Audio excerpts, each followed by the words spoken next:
Hello everyone, আসসালামু আলাইকুম। আশা করি সবাই অনেক বেশি ভালো আছেন। তো অনেকে অনেক সময় প্রশ্ন করে থাকেন যে আমরা কেকের ভিতর যে গানাশটা ইউজ করি বা উপরে যে গানাশটা ইউজ করি এটা কিভাবে বানাই, এটার রেসিপিটা আর কি, আর লেখার গানাশ কিভাবে ইউজ করে এটার রেসিপি চান আপনারা।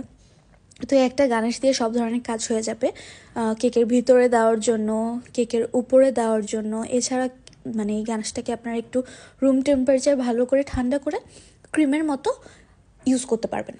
তো এই রেসিপিটা হচ্ছে, এখানে দেখতে পারতেছেন যে ডার্ক চকলেট যে কম্পাউন্ড ব্লুবেলের, এটা 1 কেজি নিয়ে নিয়েছে আমার বোন। তো এটাকে চাকু দিয়ে কাটছে, আর এটাকে ভালো করে একদম মিহি করতে হবে না, জাস্ট কুচি করে নিতে হবে, আর বড় দলা যাতে না থাকে সেটা লক্ষ্য রাখতে হবে। এইখানে এটা পুরোটা কাটার পর দেখি আমরা যে আসলে অনেক বেশি হয়ে গেছে, মানে বাটি যেই বোলটা আমরা নিয়েছি ওইটাতে পুরোটা হবে না, এই জন্যে পুরোটা না ইউজ করে অল্প একটু মানে বাকি আলাদা সাইড করে রেখে এরপর আমরা যেই বাকিটুকু ছিল ওইটা ইউজ করেছি। এখানে আমি সবসময় মানে আমরা সবসময় চোখের আন্দাজে তারপরে হচ্ছে গিয়ে গানাশটা বানিয়ে থাকি। চোখের আন্দাজ বলতে মানে চকলেট নিলাম, তার সাথে কতটুক হুইপড ক্রিম নিব সেটা হচ্ছে বানিয়ে থাকি। তো এখানে চকলেটগুলো দিয়ে দিল। এখানে যেই নিচে পানি দেখতে পাচ্ছেন এটা ভালোভাবে একদম টকবগে গরম করে নেওয়া হয়েছে যাতে মেল করতে সুবিধা হয়। ডাবল বয়েলিং যে প্রসেসটা আছে এইটাতে আমরা এই জিনিসটা মানে গানাশটা মেল্ট করে নেব।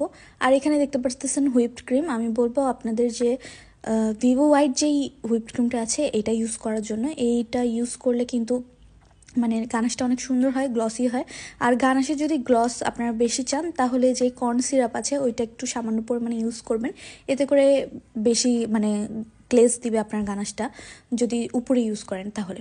আর যেহেতু এটা আমি ভিতরে দেওয়ার জন্য বানাচ্ছি, আর এইটা কিন্তু যে গানাশটা এটা আপনারা নর্মালি রুম টেম্পারেচারে রেখে ঠান্ডা করে এটা পাইপিং ব্যাগে ঢুকে তারপর সেটা দিয়ে লেখালেখি করতে পারবেন কেকের উপরে। তো মানে মাল্টিপারপোজ একটা গানাশ, এটা অনেক কাজে ব্যবহার করা যায়।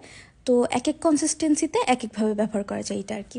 তো এখানে ভালো করে মেল করে নেওয়া হচ্ছে। লামসগুলো যতক্ষণ না মিলিয়ে যাচ্ছে ততক্ষণ পর্যন্ত এটা নাড়তে থাকতে হবে অনবরত। আর এমনভাবে নাড়বেন না যাতে বড় বড় বাবলস ক্রিয়েট হয়, জাস্ট ভিতরে প্যাচুলোটা রেখেই সেটাই নাড়তে থাকবেন। তো এই যে এইখানে হচ্ছে দেখতে পারতেছেন হয়ে গেছে গানাশটা।